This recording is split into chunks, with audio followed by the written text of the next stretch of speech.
আসসালামু আলাইকুম কলিজার বন্ধুরা, সবাই কেমন আছেন? তো আশা করি সবাই ভালো আছেন। মালদ্বীপ থেকে যারা দেখছেন অবশ্যই অবশ্যই লাইক কমেন্ট শেয়ার করে দিবেন। এই যে আমার দেশি ভাই। ভাই কেমন আছেন? আলহামদুলিল্লাহ। তো দিনকাল কেমন চলছে? আলহামদুলিল্লাহ, খুব ভালোই চলছে। আচ্ছা, বর্তমানে মালদ্বীপের অবস্থা কেমন? মালদ্বীপ বর্তমান অবস্থা ভালো না। সমস্যা? কাজের সংকট। যারা শুধুমাত্র কোম্পানিতে আছে তাদের কাজ আছে। যারা ফ্রি ভিসা আছে, মানে এই দেশে বলা হয় আমিলে ভিসা, আমিলে ভিসা কোনো মূল্যায়নই নেই। ঠিক। দেখছেন, আমি আর আগে কয়েকটা ভিডিও দিছি, আপনাদেরকে বলছি যে যারা ফ্রি ভিসায় আমিলা ভিসায় আছেন তাদেরকে খুব কষ্ট। যারা কোম্পানিতে পড়ে, ভালো কোম্পানি তাও, তাদের জন্য লাখি। তো বেতনটা একটু কম, তারপরেও অনেক। তো ভাই, আপনি তো ভালো আছেন নাকি?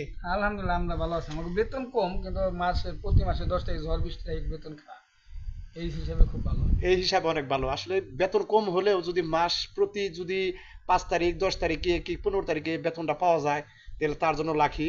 তো আসলে মালদ্বীপে যারা আসতেছে অনেকেই কমেন্ট করেন যে কালাসান ভাই, আমি মালদ্বীপে আসতেছি।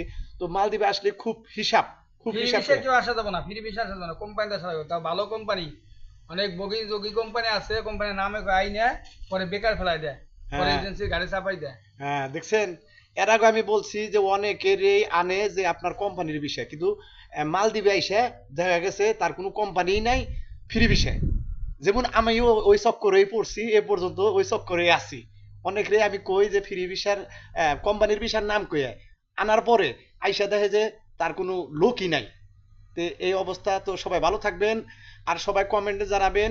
অনেকেই কমেন্ট করেন যে ভাই আমি আসতেছি, মালদ্বীপের কি অবস্থা, মালদ্বীপে আসলে খুব হিসাব করে আসবেন। তো সবাই ভালো থাকবেন। দাদু, আপনি ভালো থাকবেন, হ্যাঁ? আলহামদুলিল্লাহ।